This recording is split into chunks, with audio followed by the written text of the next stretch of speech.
حضرت امام غزالی در احیاء العلوم روایت میکند، یک قصه آورده است از بنی اسرائیل. یک عابد بود، میگه در زمان قبل از اسلام زندگی میکرد از بنی اسرائیل، بسیار خداجو و خداپرست بود.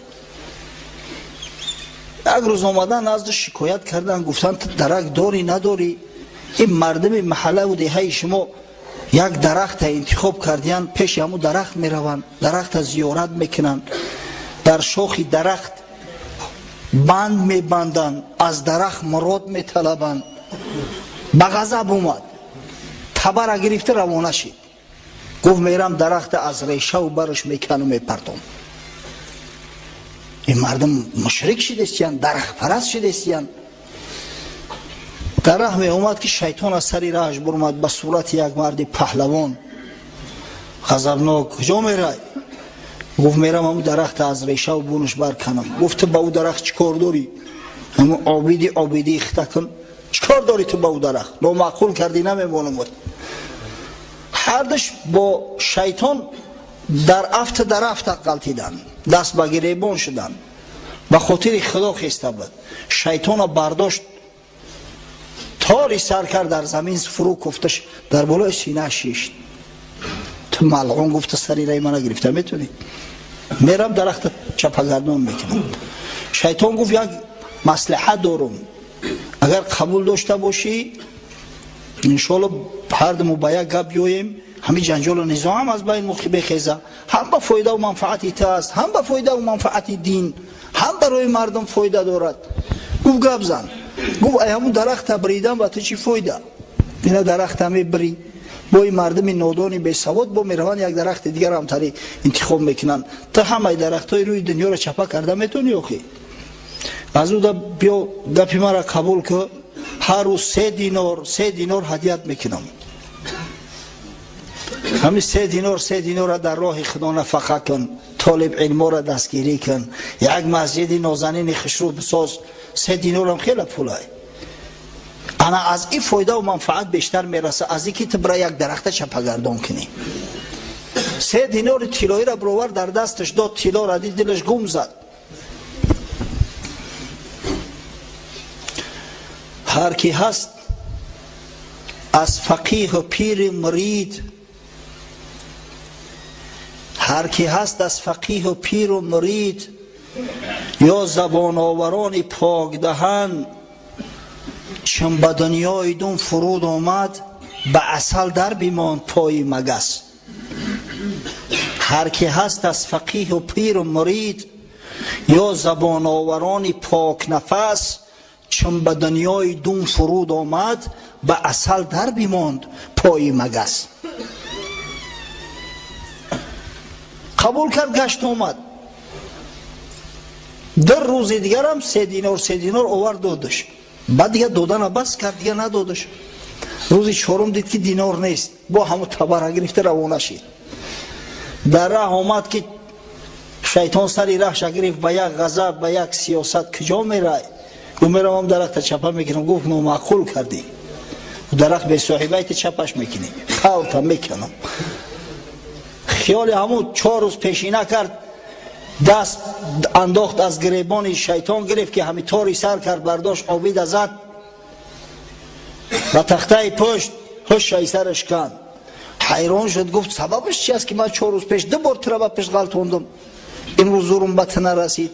گفت 4 روز پیش تو به خاطر خدا خستی، غضب به خاطر خدا کرده بودی، از همین خاطر شیطان دیگه سری رایت را گرفته نمیتونست، همون شیطان من هستم. گفت امروز تو به خاطر 3 دینار اومدی، به خاطر خدا ناومدی، هیچ وقت زورت نمیرسه.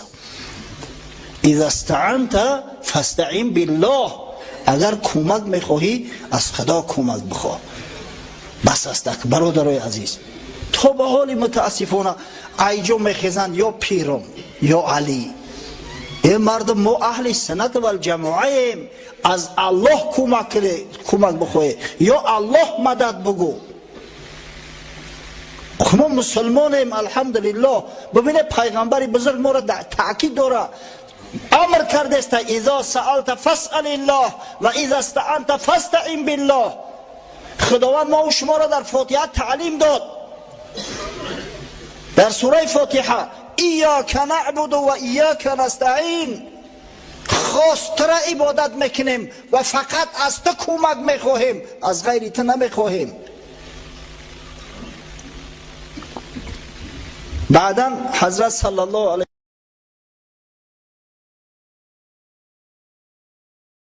و آله یک برادر با نام محمد ابو صالح جمع‌بست کرده است آثار و آیات و احادیث را و به هم موافق کرده و با جریان تاریخ گذاریده عجیب یک حکم کرده است. واقعا این حکم پیشتر هم بود اما به این شکل سفته در هیچ جا خوردگی نبودم. میگوید بیچاره مردم مسلمان، یهودی ها، نصرانی ها بحث میکنند که یهود این بدبختی دجال آیا تولد شده باشد، آیا باشد در حیات، در قید حیات هست یا نیست. در صورتی که دجال 3500 سال قبل از این تولد شده بود، 3500 سال قبل.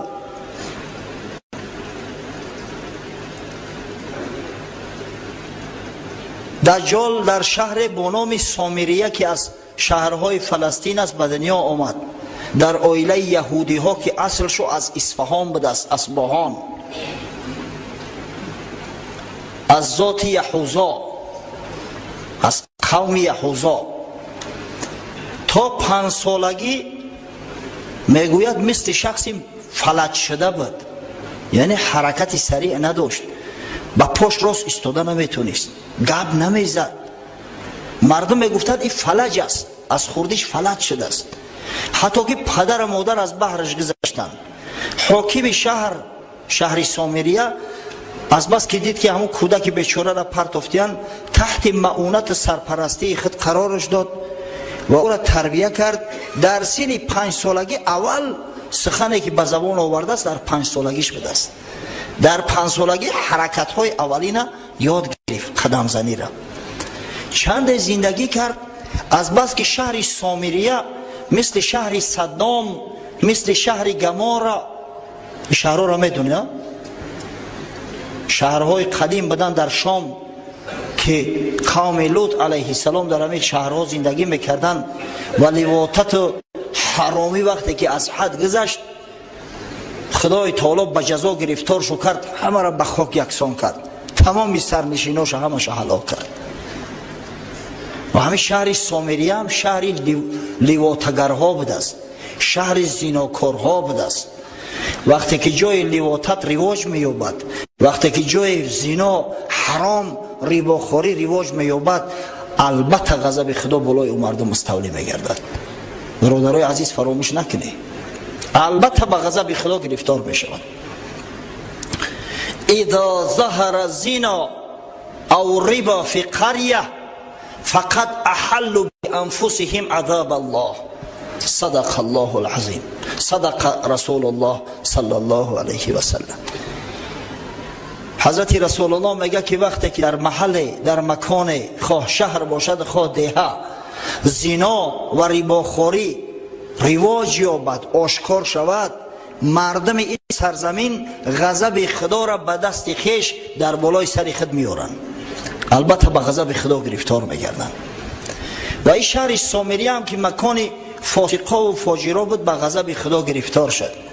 اما از بس که این دجال در آینده با اون نقشه‌هایی که خدای تعالی کشیده است باید یک فتنه باشه، این نجات داده شد، به یک جزیره برده شد از جزیره های اقیانوس هند و در همون جزیره تحت سرپرستی یک حیوان با نام جساسه که این حیوان بگاو شباهت داشته است اما به نهایت سرپشم، در حدیث های پیغمبر صلی الله علیه و سلم اومده است به حد سرپشم بود که با لفظ احلم پیغمبر او را نام گرفته است، یعنی سر تا پا همه پشم.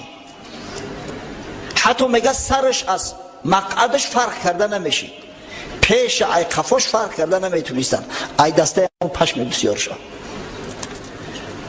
همه حیوان بزرگش میکنه، در یک غار بزرگ بشوه. زمان جوانیش در همونجا گذشته است.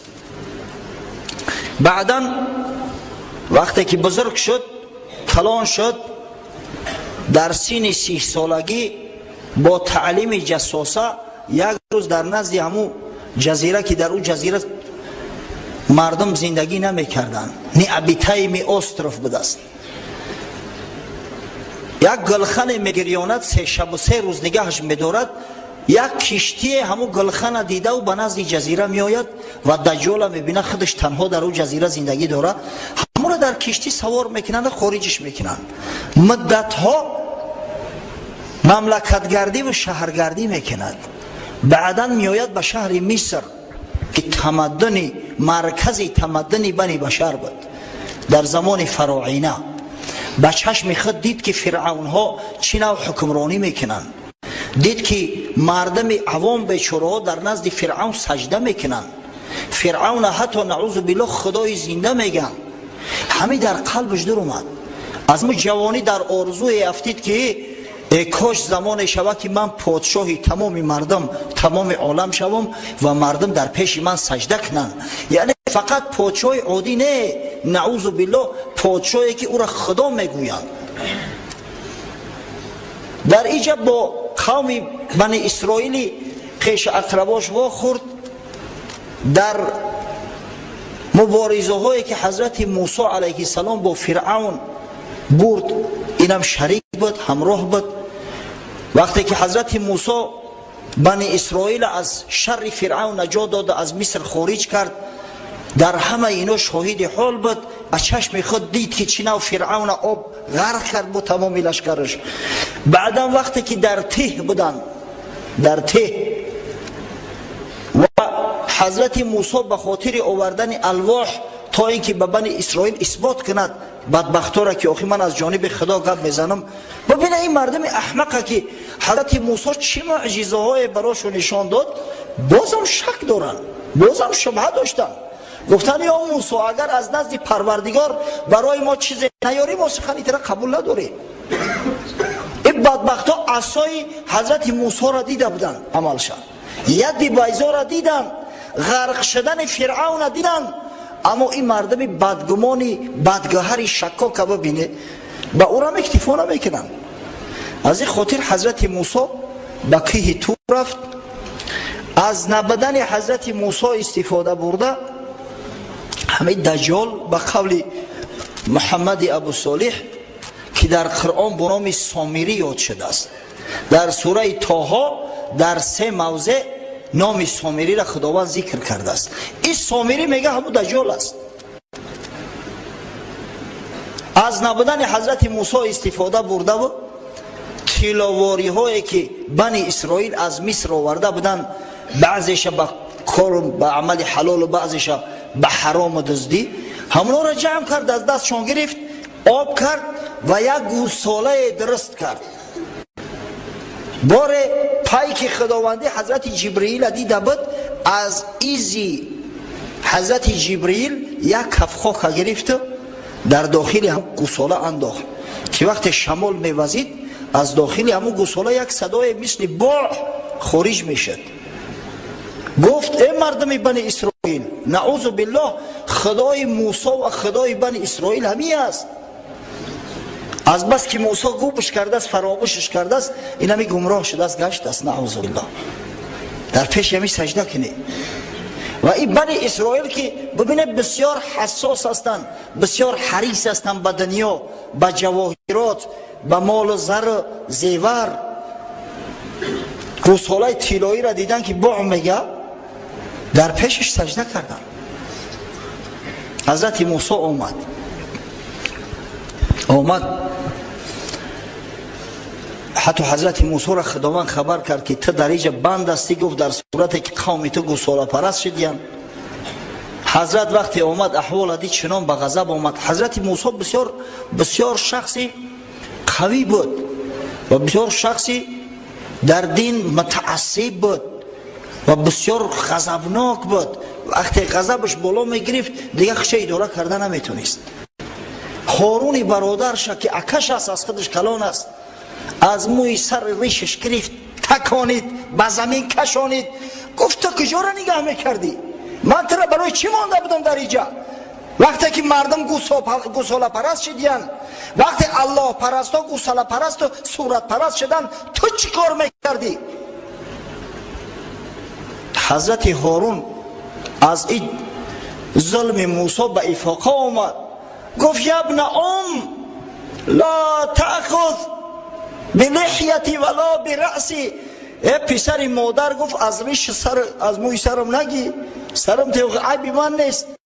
من ترسیدم که حاضر اگر اینا را جزا بدم تو میگوی در میان بنی اسرائیل تفریقه انداخت هارون در نبودن من.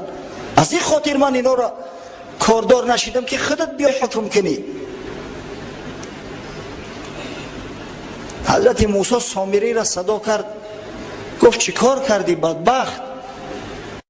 گفت یا موسی همون پای که من دیدم حضرت جبریل که به تو وحی می آورد، از بس که می دانستم پای که الهی است، از همون ایزی پاش اندک خاک گرفتم در داخل گوساله انداختم. گوساله صدا کرد. این مردم جاهل در پیشش سجده کردن. با وجود همه قدر غضبی که حضرت موسی داشت جزاش نداد. حضرت گفت فاصحب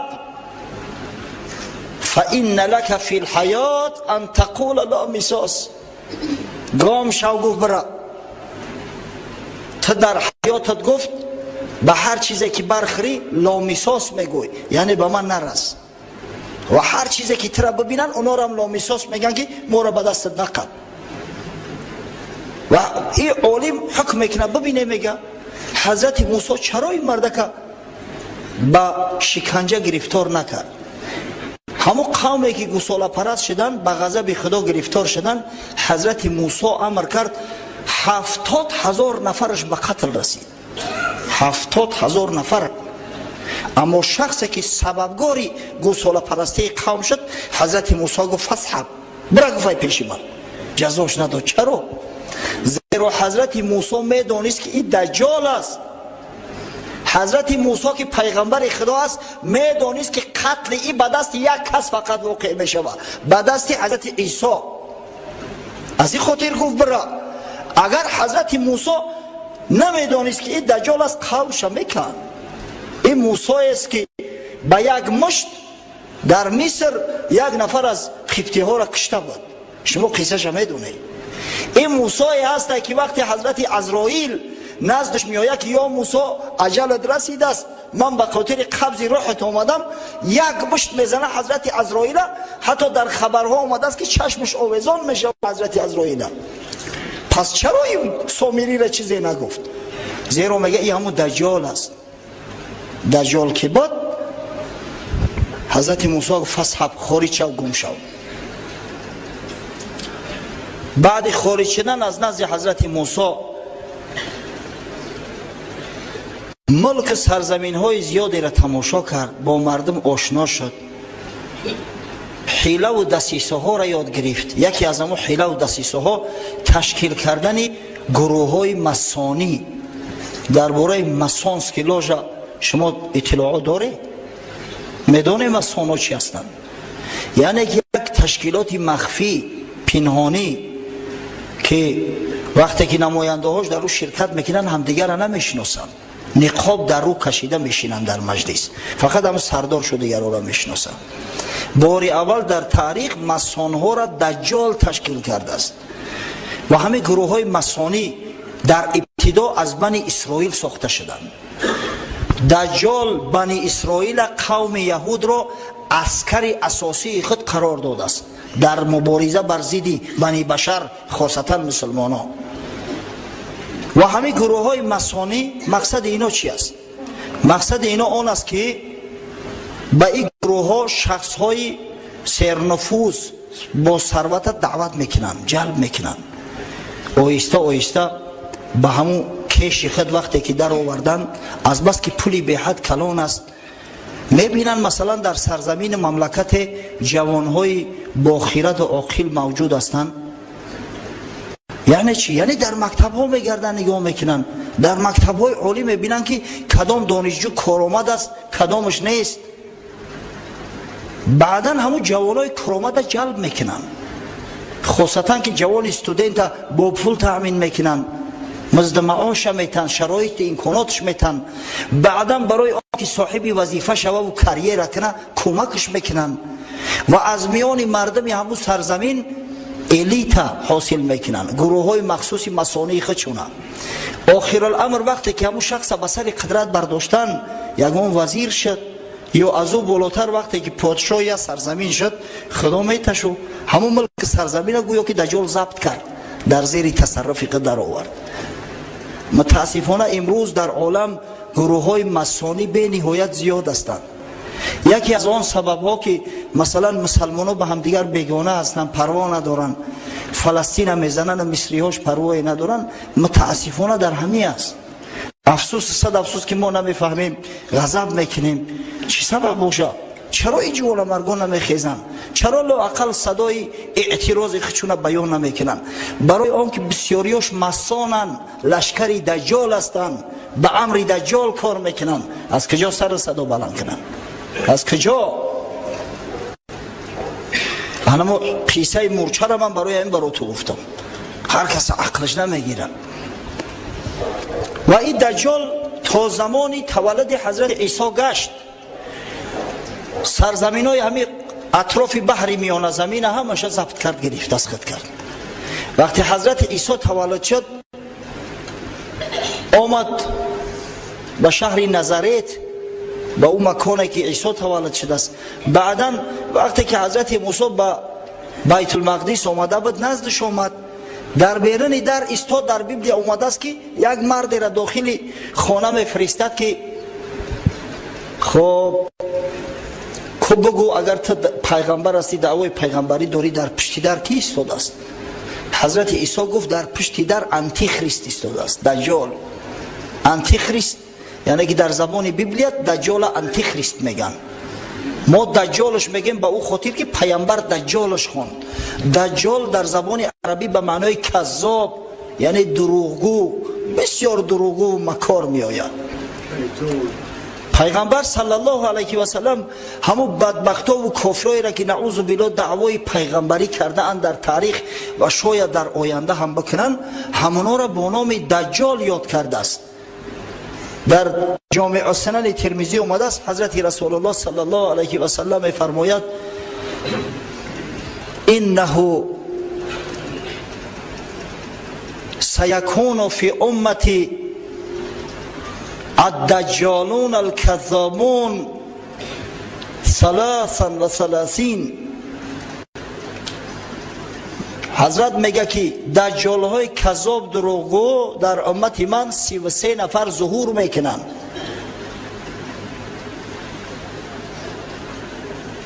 کلهم یدعی انه نبی و انا خاتم النبیین و لا نبی بعدی. هر کدامش ادعا میکنه که من پیغمبر هستم، در صورتی که من خاتم پیغمبرها هستم و بعد من دیگه هیچ پیغمبری نیست. یعنی که پیغمبر همون دروغگوها را شخصایی که دعوای پیغمبری میکنن با نام دجال یاد کرده است. از این خاطر ما همون انتی خریست دجال میگیم.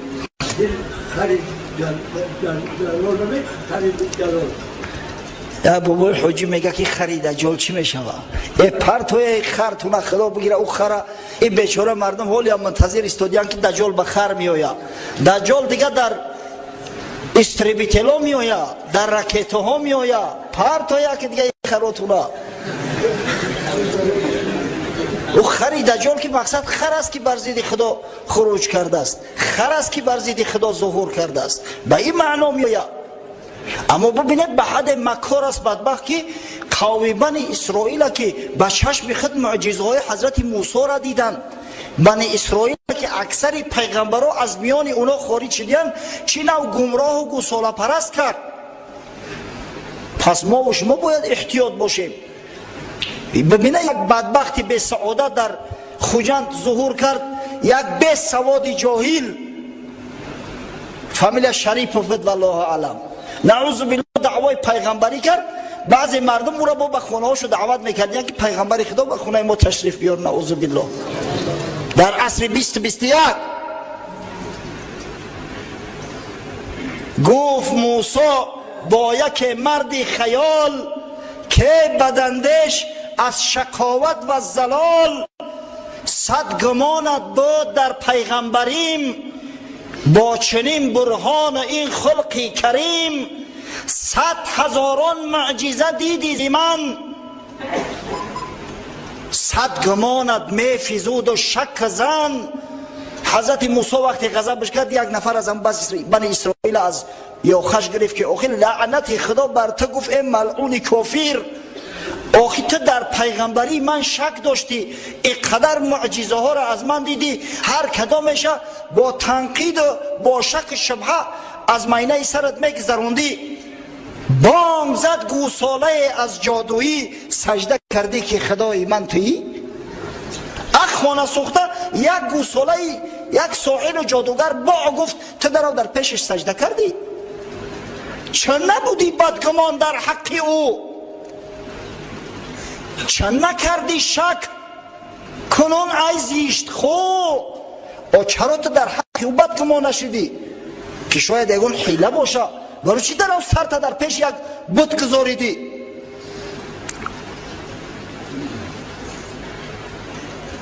پیش گاو سجده کردی از خری،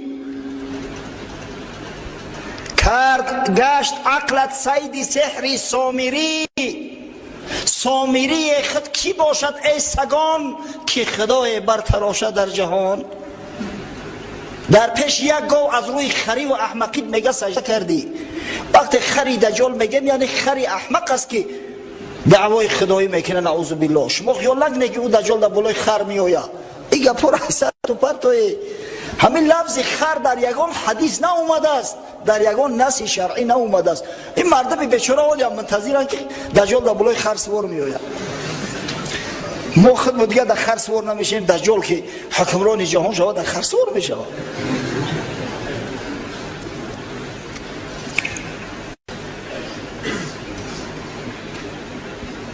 گاوی زرین بانگ کرد، آخر چی گفت؟ کحمه خان را این همه رغبت شکفت. حضرت موسی را غضبش میکنه، آخر رو تو درگور میگه این باع گفت. اون باعی او شما چی عبرت گرفته که در پیشش سجده میکنه؟ آخر ما کلام خدا را میاریم، حکمت خدا را میاریم، پند نصیحت خدا را به شما میاریم. این یک باع گفت. چی گفت است که یک قدر شما خر شده در پیش سجده میکنه؟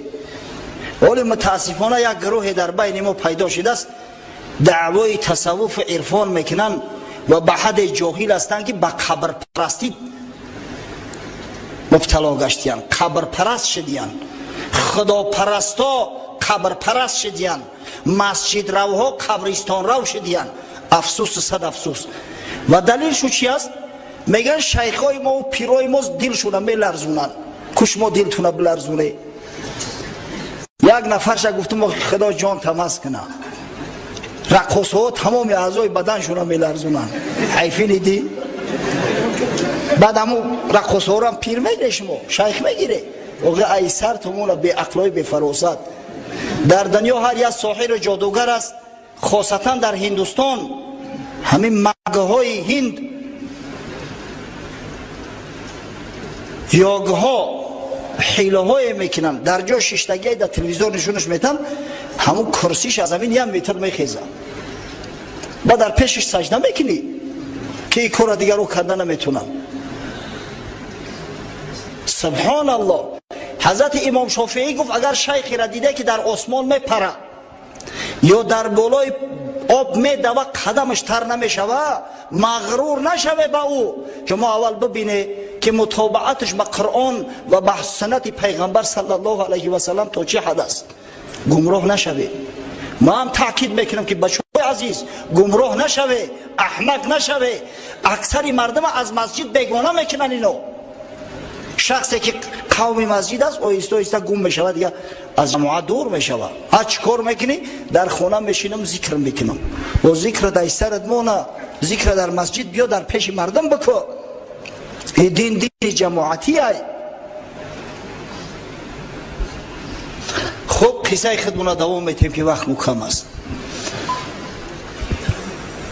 قصه کوتاه. وقتی که حضرت عیسی شناختش گفت این انتی خریست است، دجال است، بر ضد حضرت عیسی شور و شر برداشت. آخر الامر کار به حد کشید که حضرت خداوند عیسی علیه السلام به آسمان برداشت. شما میدونه این قصه را. و بعدا با شروع کرد در میان مردم نصرانی چنان فتنه های انداخت که امروز دین نصرانیت به 10,000 فرقه های متفرقه جدا شده است. ولی یهودی ها خدا را یهوه میگن. یهوه در بعض روایات شیخ های ما اومده است که یهوه یکی از نام ابلیس است. ابلیس پرست شو کردیم. تمام کوشش رو برای چی است؟ ما زمین باید آماده کنیم تا وقتی که همون مسیح یعنی همین دجال می آید او را به خوبی بپذیریم، قبولش کرده بتونیم. چرا در دنیا پراکنده می شوند؟ به اختیار خود می شوند؟ هرگز نه. یک برادر حاجی قصه کرد، حاجی فیض الله خدا عمرش دراز کنه، گفت در همین افغانستان با وجود همین قدر جنگ هایی که بود در زمانی حتی همون طالبان اومده بودن جنگ ها بود، در غزنی، در شهر غزنی بسیار یهودی ها رفته بودن، 2 نفرش مونده بود برای همون سینگاگشون نگه داشتن. این همین قدر جنگ ها اونا در همون شهر بودن. در تمام دنیا نماینده شو هستند، زیرا که مکانی که امر فرمانی دجال به اوج می روه همین سینگاگ است. عسکری دجال هستند بنی اسرائیل. متاسفانه اکثریت چو خودشون نمیدونن. وقتی که امر شد که فلان جا کش برو، حتما میروه. او دیگه حقوق سرکشی نداره. چرا امروز ما حسد میبریم که این قدر اینو به مرادهاشو میرسن، در کجای چیکاری بخواهم بکنن؟ زیرا که یک کماندیر زنده دارن. کماندیر اینو دجال بسیار زیرک است، بسیار با تجربه است، ثروت دنیا را همه را در زیر تصرف خود در آورده است. شاید کسی سوال کنه که آخه این دجال نخواست 3,500 سال زنده مونه، چی جای تعجب داره بچه ها؟ چی جای تعجب داره؟ وقتی که خدای تعالی به ابلیس علیه لعنه مهلت داد تا قیامت زنده میمونه، در صورتی که دیگر جنها تولد میشوند میمرن، ابلیس سبب اینه که تا روز قیامت زنده است.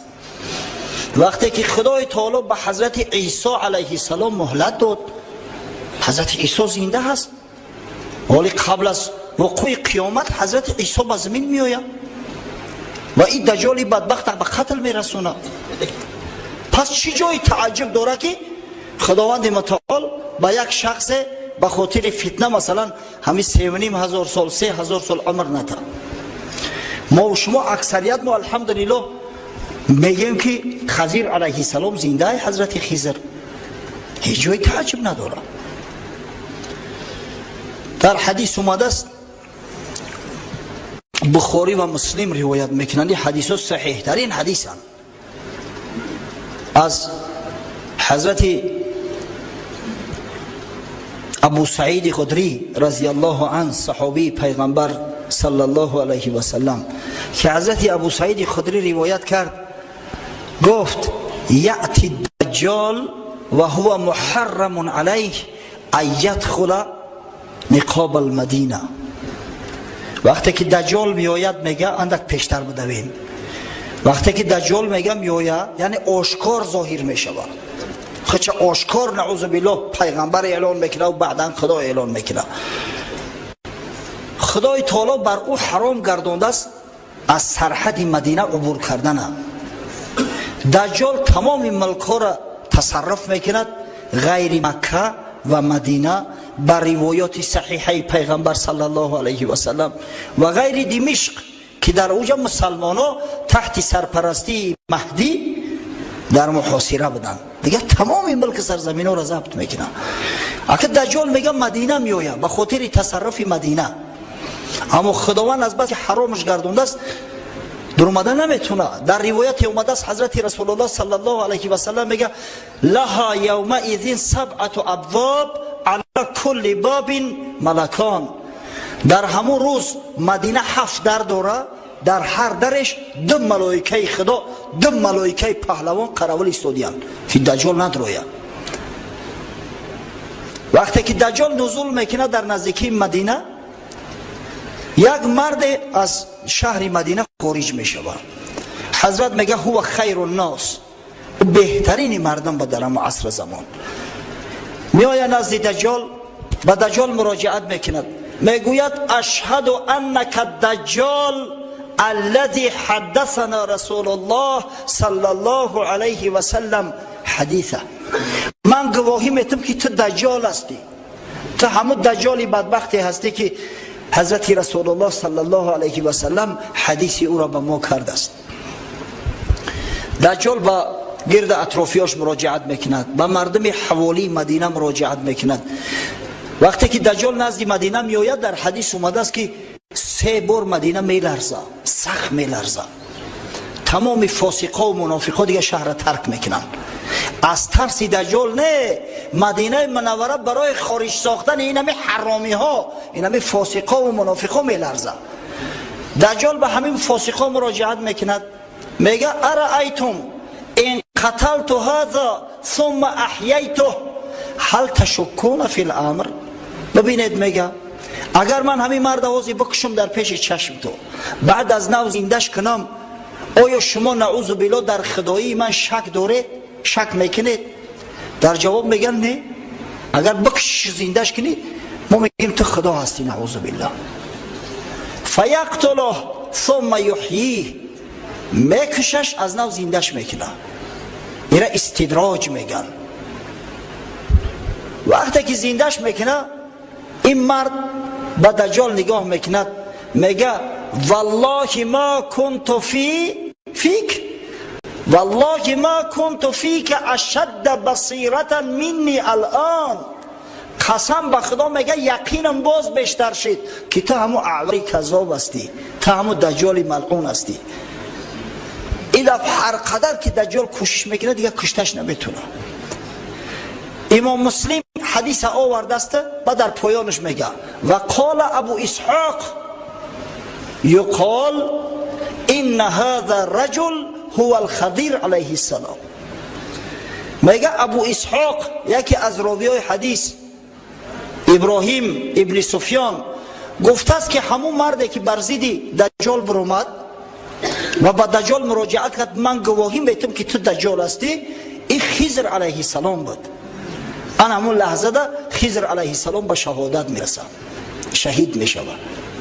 پس چی جای تعجب داره که اگر دجال عمری مدید دیده باشه؟ این هیچ جای عجابت نداره.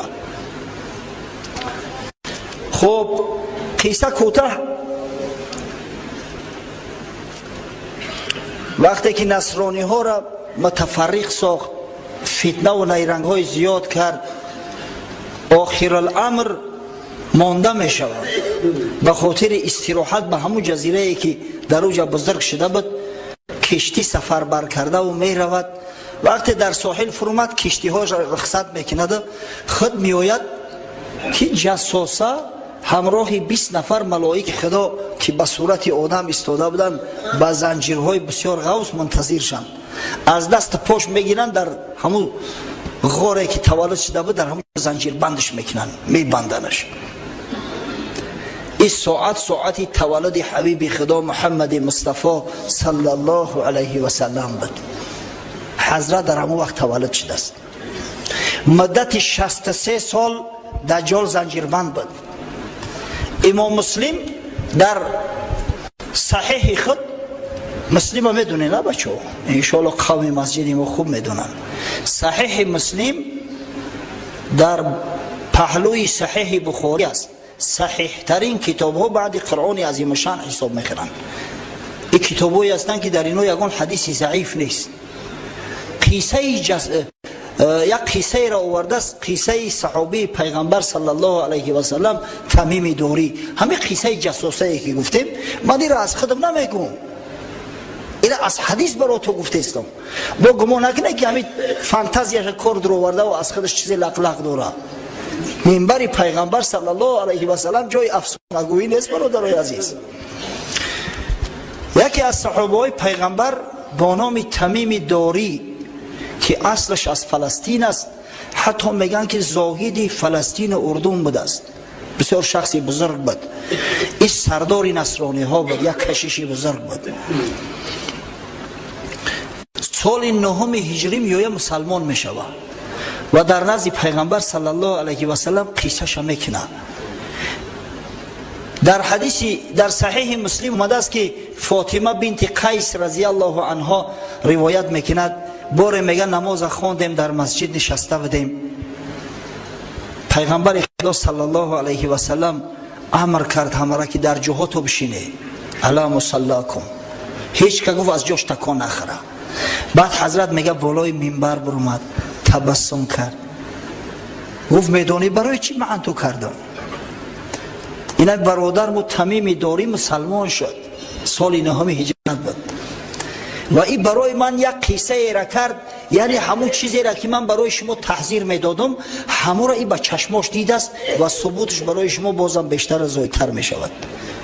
و قصه کرد. تمیم داری میگوید در کشتی نشسته بودیم، سیری بحر داشتیم، ناخواست دریا طوفانی شد، کشتی من دیگر رهگم زد. وقتی که صبح شد و طوفان قرار گرفت، دیدیم که در نزدیکی یک جزیره هستیم. همون زورقی که در پهلوی کشتی است، زورق گرفتیم، در زورق سوار به جزیره خارج شدیم. کشتی های کلون به جزیره نزدیک نمیشوند، شما میدونید نه؟ اگر پورت نباشه، زیرا که خوف اون است که یک خرسنگ کلان است در زیر آب، اگر در خرسنگ بزنه کشتی و زیرش سوراخ شود تمام، او کشتی از کار میروید، سرنشیناش غرق میشوند. از همین خاطر کشتی در بین بحر لنگر میپرتوید، در همون جایی که مثلا چقر است بعدا در زورق ها سوار میبرویند. در زورق سوار میگه خارج شدیم به جزیره، یک حیوان آمد بسیار پشمینه، حتی میگه سرش از قفاش فرق نمیکردیم که کدام طرفش سره کدام طرفش قفا، وقتی خم شده و علف میچری. حیران شدیم، گفتیم سبحان الله این چی هیکلی مهیبه. ناخواست به زبان در اومد، گفت شما کی هستی؟ به زبان انسانی میگه، در جواب گفتیم ما یک قومی از عرب هستیم. تو کی هستی؟ با فکرم گفتیم تو شیطانی، نخواه گاو گپ زنه. گفت شما به همین غار داخل شوه، در داخل این غار یک شخصی هست بسیار احتیاج به صحبت شما داره. ما از یک طرف ترسان که این شیطان نباشه یگان زیان ما برسونه، از طرف دیگر وقتی که این سخن شنیدیم بسیار میل رغبت ما بیدار شد. از این خاطر به غار میگه رفتیم، دیدیم یک شخص بسیار موی سری جنگیله داره، یک چشمش اعور با زنجیرها بسته شدگی در دیوار. نزدش آمدیم، گفت شما چی کسید؟ گفتیم ما یک قومی از عرب هستیم، از بنی لخم و بنی جزام. میگه سوال کرد که شما را به خدا قسم نخلستان بیسان آیا هست؟ گفتیم بله هست. گفت ولی خشک نشدی خرمهاش؟ گفتیم نه. گفت تا زمان او نخلستان خشک نشود من آزاد نمیشم.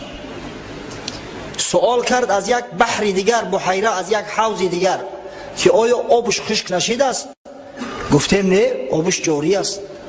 از یک چشمه دیگر سوال میکرد، گفتیم الحمدلله مردم از آبش استعمال میکنن. بعد گفت پیغمبر آخر زمان برآمد؟ گفتیم بله. افسوس صد افسوس وقت متنگ است، اگر من کلمه های حدیث براتون میگفتم خیلی راحت میکرده. گفت